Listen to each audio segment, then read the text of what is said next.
여러분, CO2 하면 뭐가 떠오르시나요? 아마 골칫덩어리, 뭐 그런 거겠죠? 그런데 만약에요, 이 CO2를 그냥 없애는 게 아니라 우리나라의 미래를 책임질 자산으로 만들 수 있다면 어떨까요? 지금부터 그 거대한 계획을 한번 들여다보겠습니다. 생각해보면요. 지난 50년 동안 전 세계 에너지 목표는 진짜 딱 하나였어요. 아주 명확했죠. 기후 변화에 맞서기 위해서 우리는 오직 한 가지에만 집중해 왔습니다. 바로 이거죠. CO2 배출량을 줄여라. 이게 그냥 유일한 정답? 거의 뭐 교과서 같은 이야기였잖아요. 그런데 말이죠. 만약에 우리가 50년 동안 붙잡고 씨름해온 이 싸움의 방향 자체가 처음부터 잘못된 것 같다면 어떨까요? 목표가 CO2를 그냥 줄이는 게 아니라 오히려 이걸 적극적으로 활용하는 거라면요? 그러니까 CO2를 막 골칫덩어리 폐기물로 보는 게 아니라 완전히 새로운 가치를 만드는 원료로 보자는 겁니다. 바로 이게 오늘 이야기의 진짜 핵심이에요. 아니, 대체 어떻게 그 골칫덩어리 CO2를 돈이 되는 자산으로 바꾼다는 걸까요? 자, 첫 번째 파트에서는 바로 그 생각의 전환, 그 발상부터 한번 뜯어보겠습니다. 자, 이 그림이 모든 걸 보여주는데요. 왼쪽이 우리가 늘 알던 방식이에요. 연료 태워서 에너지 얻고 결국 CO2라는 쓰레기만 남죠. 그냥 돈만 나가는 구조예요. 근데 오른쪽, 이 계획의 핵심 기술인 자이온 사이클을 한번 보세요. 여기서는 CO2랑 물을 원료로 집어넣어서 완전히 새로운 자원을 만들어내요. 이건 완벽한 순환 구조고 한마디로 비용이 수익으로 바뀌는 마법이 시작되는 거죠. 자, 그럼 이 엄청난 아이디어가 도대체 어떤 기술로 가능한 걸까요? 그 심장부라고 할 수 있는 변환 챔버 안으로 한번 들어가 보시죠. 핵심은 아주 간단해요. 이 자이온 사이클이라는 건요, 뭔가를 태우는 게 아니에요. 변환시키는 시스템이죠. 그러니까 무슨 연소라기보다는 CO2를 주 원료로 쓰는 최첨단 화학 공장이라고 생각하시면 딱 맞습니다. 이 변환 과정은 총 5단계로 이루어지는데요.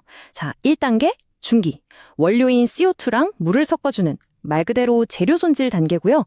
그리고 2단계랑 3단계, 여기화와 에너지화 과정에서는 이 혼합물에 어마어마한 에너지를 가해서 플라즈마라는 초고에너지 상태로 만들어버립니다. 뭐 본게임을 위한 준비운동 같은 거죠. 그리고 가장 중요한 4단계, 변환. 챔버에서 이 고에너지 플라즈마가 우리가 원하는 새로운 물질로 확 바뀌고요. 마지막 5단계, 포집에서 이걸 안정적인 결과물로 딱 뽑아내는 겁니다. 이 과정의 진짜 심장은 바로 2단계 ETP랑 4단계 ITP라고 할 수 있는데요. 비유를 좀 들어볼까요? 주황색의 ETP존은 재료를 손질하는 주방 같은 곳이에요. 여기서 CO2 분자를 요리하기 좋게 잘 다듬어주는 거죠. 그리고 이 푸른색의 ITP 코어가 바로 초고온의 오븐입니다. 잘 준비된 재료가 이 오븐에 딱 들어가면 비로소 메탄올과 수소라는 완전히 새로운 요리로 재탄생하는 그런 원리인 거죠. 와, 기술 진짜 흥미롭죠? 그럼 이게 도대체 어떻게 현실이 될 수 있다는 걸까요? 구체적인 시간 계획, 바로 로드맵을 살펴보겠습니다. 이건 그냥 막연한 이론이 아니에요. 아주 상세한 실행 계획입니다. 자, 5개년 로드맵 굉장히 구체적입니다. 보세요. 1, 2년 차에 기술 검증이랑 시범 운영을 끝내고요.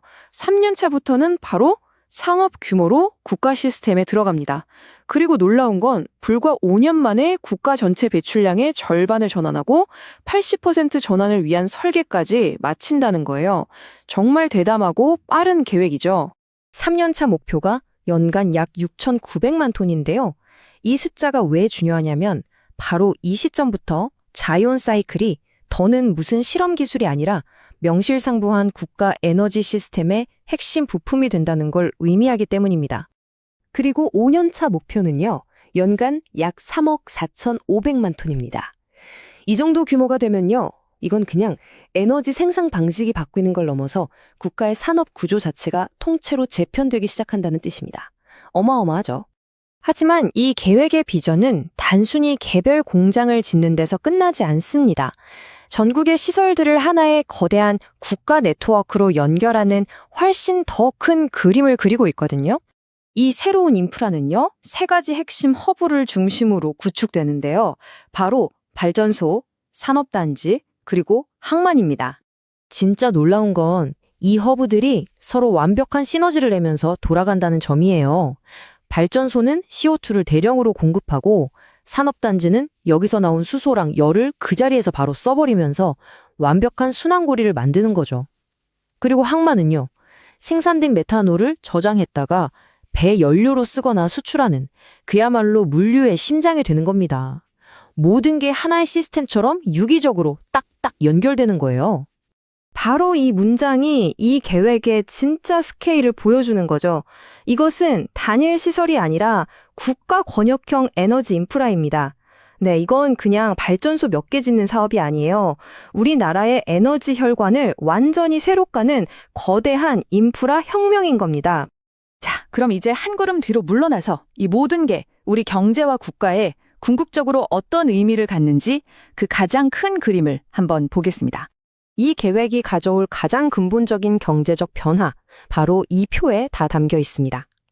기존 경제에서 CO2는 어땠죠? 돈 내고 버려야 하는 부채였죠. 하지만 새로운 경제에서는요, 돈을 벌어다 주는 자산이 됩니다. 한 나라의 경제 체질이 비용 구조에서 수익 구조로 완전히 뒤바뀌는 그런 순간인 겁니다. 이 한 문장이 이 로드맵의 철학이자 경제적 목표를 모두 담고 있습니다. 목표는 CO2를 줄이는 국가에서 CO2를 자산으로 전환하는 국가로 나아가는 것입니다. 네, 단순히 줄이는 게 목표가 아니에요. 자산으로의 전환, 이게 최종 목표인 거죠. 그리고 이 계획은요, 정말 시적이면서도 강력한 통찰을 하나 던집니다. 탄소는 수소의 페이스메이커다. 이게 무슨 말이냐면, 탄소가 더 이상 없애야 할 악당이 아니라 오히려 미래 에너지인 수소 경제 시대를 더 빨리 열어주는 촉매제 역할을 한다는 뜻이에요. 정말 멋진 표현이죠? 지난 수십 년간 우리는 탄소를 그저 문제, 적으로만 여겨왔습니다. 그런데 이 계획은 우리에게 아주 근본적인 질문을 던지고 있습니다. 혹시 우리가 탄소를 완전히 잘못 보고 있었던 건 아닐까요? 이것은 과연 탄소 시대의 종말일까요? 아니면 어쩌면 그 진정한 시작일까요?